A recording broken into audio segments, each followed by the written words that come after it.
Hello everyone, this is Barka Technical Solution and I am Firdaus Rahman. In this video we are going to see how to use an servo motor with Arduino. So here is our circuit that we are going to build. So for a servo motor we don't need a breadboard, we can just use a servo motor and the Arduino itself. So here as you can see, this is our servo motor and we have just directly connected all the wires to our Arduino. First let's see what these wires do. So in a servo motor there would be two kind of wires, two kind of colors in the wires. So the first type will be like this one, the black, red and yellow, and the second will be this brown, red and orange. So for this I have already written what this wires does, which colors are is for what purpose. So the black one will be for ground, the red one is for VCC or power, and the yellow is for signal. And for this case the brown is for ground, the red is for VCC or power, and the orange is for our signal. So here as you can see we have connected the red, black, red and yellow wires. In my original circuit we are going to use this color scheme. So here as you can see I have connected the black to the ground, the red to the 5 volt and the yellow to the 9 volt. And when you will be seeing the real circuit, there will be the orange in the 9 volt, the red in the VCC and the brown in the ground. So now let's go and see how we can actually build the circuit and then we will program the Arduino. So this is our circuit. We don't actually need in this circuit this breadboard. So we will only use our servo motor and our Arduino Uno.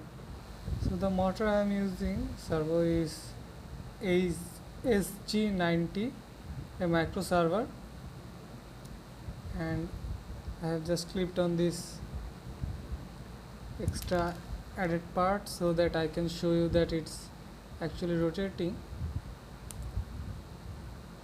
So this hand will actually help us to observe the angle of the rotation. So there as you can see it has 3 wires and these wires are the brown, red and the orange one, as I have told you. So I have connected the brown one to the ground pin, the red one to the 5 volt pin, and the orange one as you can see it will be connected to actually the pin number 9. So here we go. So that's all in our circuit. So we are now going to see how we can actually program the Arduino and then we will see how it works. So to program the Arduino to use the servo, we have to first include the servo. So we have to first include the servo library. So as always we are going to write #include and in our angle bracket we are going to write servo.h. So the library is already included in our Arduino IDE. If it is not, then you can go to tools, manage library, and then you can just write servo and install the servo library. Then I have defined the servo pin, which is the pin number 9, and then I have created servo. This is a object that I have created and the object name is servo. Where we can do this because we have actually included the library here. So this is the library servo and this is the object's name servo. So we are going to use this object to control the servo motor. So here in our void setup we will be writing servo.attach and servo pin. So that's how we are going to actually connect the servo to our Arduino and control it. Then we come to our void loop setup. So here I have defined 2 ways how we can actually control. The first one is this one, the second is this one.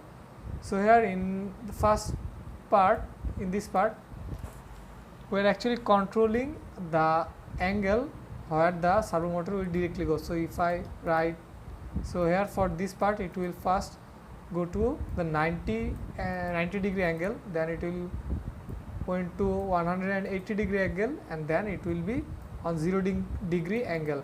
It won't stop at any other angle in between this. So this is the first one. If you have a specific angle that you want to achieve, then you can use this medium. So what we have to do is we will be writing the object name servo and then dot right in all small letter, and then in the parenthesis we will be writing the degree. I can write anything that I want, so it has to be obviously from 0 to 180 degree, because most of the servo will be limited to this angle. So you have to write from 0 to 180 degree, but if yours allows more than 180 degree, then you can obviously write. So now after writing this servo dot write, we are going to give it a delay of 1000 millisecond or 1 second. Then it will be point to another degree another angle that we have selected. So that's how we can actually control the motor. And then there is another way where we are going to use this for loop. So in this for loop, what will happen is it will be increasing the angle by 5 degree every single time this for loops run. So exactly in every 200 millisecond the servo motor will be changing its position by 5 degree. So what we have done, we have in our for loop we have created a integer variable pos which is equal to 0, and then we have defined a parameter which is less than 180 degree. I have written the increment value, so it will be incrementing by 5 degree every time. So then we write this function that we just wrote before, servo dot write and pause, which will be this, and then we give it a delay of 200 millisecond. So as I have told you, after every 200 millisecond the loop will be begin again, and the servo will change its position by 5 degree, and that's how we can actually control the servo. So now let's go and see how it works. So now as you can see, the servo is working. I have connected the Arduino to my computer, and you can see it is working perfectly. So now it is going through the for loop that we have actually written in our program. After that it will just directly switch its position like this. So this motor can actually fully rotate 360 degree, but I am, for demonstration purpose, I am only going to use from 0 to 180 degree as I have shown you in the program, because many of them doesn't allow more than 180 degree rotation. So as you can see, it's working perfectly. So thank you everyone for watching the video, and if you like this video, please hit the like button and subscribe for more videos like this.